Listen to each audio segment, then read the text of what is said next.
All right, it is now day 352 of Robert Mueller's witch hunt. Still zero evidence of any collusion, no evidence of any wrongdoing, and yet the investigation goes on and on and on, and it got really bad today. A federal judge courageously standing up to this totally out of control witch hunt in what is the biggest or single biggest beatdown I have ever seen in my life by a judge during a federal court hearing over former Trump campaign chair Paul Manafort's years-old conspiracy charges. This goes back 13 years. A U.S. district judge, his name is T.S. Ellis III, utterly rebukes the entire special counsel investigation and telling a member of Mueller's team, quote, "You don't really care about Mr. Manafort.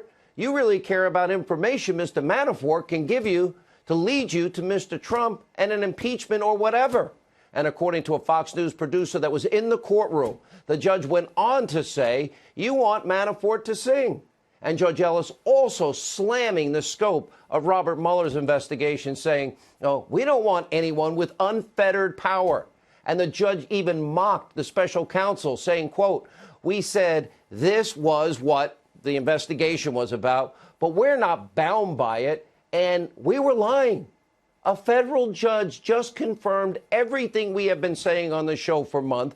There is nothing Mueller will not do to malign this president, everyone around him. It's always been about Trump, not any of these other people. Now, during a speech the president was giving at the NRA, he reacted to Judge Ellis's stunning reprimand and beatdown of Team Mueller. Take a look. None of that information has to do with information related to the Russian government coordination and the campaign of Donald Trump. It doesn't have anything to do. It's from years before. Then, how does this have anything to do with the campaign, the judge asked. Let me tell you, folks, we're all fighting battles, but I love fighting these battles. It's really a disgrace. What's happening to our country is a disgrace. Yeah, it's a battle over the rule of law, equal justice under the law, equal application under the law.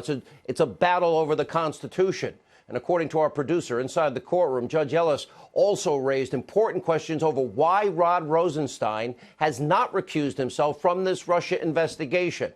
Now, this comes after the Deputy Attorney General shot down a request from members of the Freedom Caucus to review the unredacted memo that now details why the FBI's investigation into collusion started in the first place. By the way, hand them over. It's important to note this memo, which outlines the scope of the Russia investigation, it was written in May, 3 months before Mueller was appointed.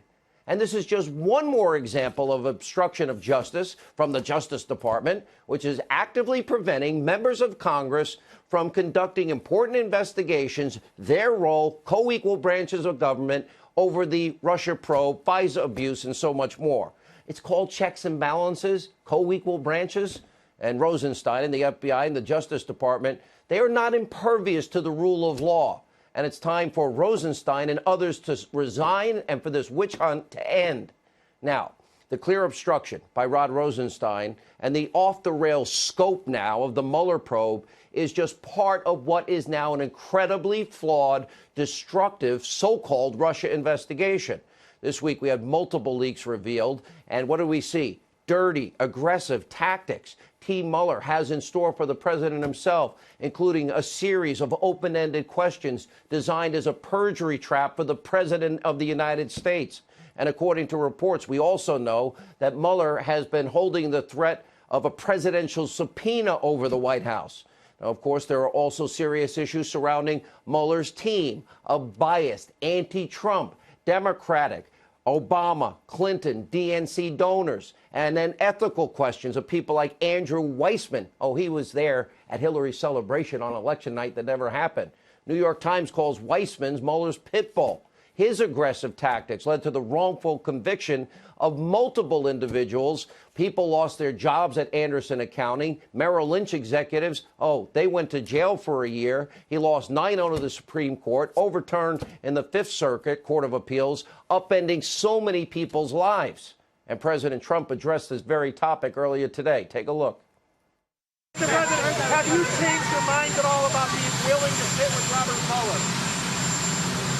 Well, the problem with sitting is this. You have a group of investigators, and they say that I am not a target, and I'm not a target. But you have a group of investigators that are all Democrats. In some cases, they went to the Hillary Clinton celebration that turned out to be a funeral. So you have all these investigators, they're Democrats. In all fairness, Bob Mueller worked for Obama for 8 years. The president has been right, is right, and he clearly is a target. Now, until prosecutors like Weissman and other big-time, biased, big Democratic donors are removed from this so-called investigation, the president should never agree to any interview of any kind. As Mark Levin said last night, the Constitution is on his side. Meanwhile, the mainstream media, they are sharpening their claws, actively rooting for a showdown between Robert Mueller and President Trump, and cheering for any new anti-Trump revelation out of the special counsel's so-called Russia probe. Now, you think the biased press in this country, you think they'll focus at all on what Judge Ellis said today? These historic remarks, what he said in this particular case? Of course not. You know, just as we saw all week, the destroyed Trump media, they're totally obsessed, like so many on the left, with the demise of this president, delegitimizing this president. Their echo chamber is so out of control. Well, watch for yourself. There's no shot clock for getting the truth in this case. We need to know the truth. Did he or didn't he? Let's let the cards fall where they do. If the Trump presidency is a house of cards, let it fall, too. We can argue about the points of law and obstruction and whatever business misdeeds of which Trump might be guilty.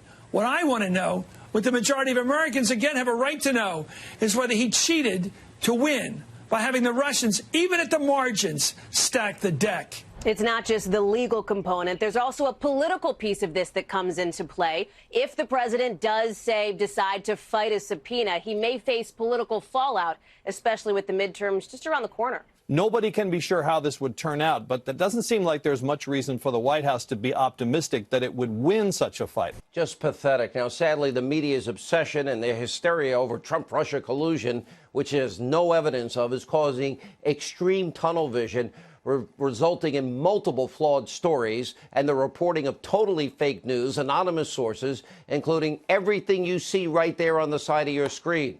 And what might be even worse is the media's bias of omission.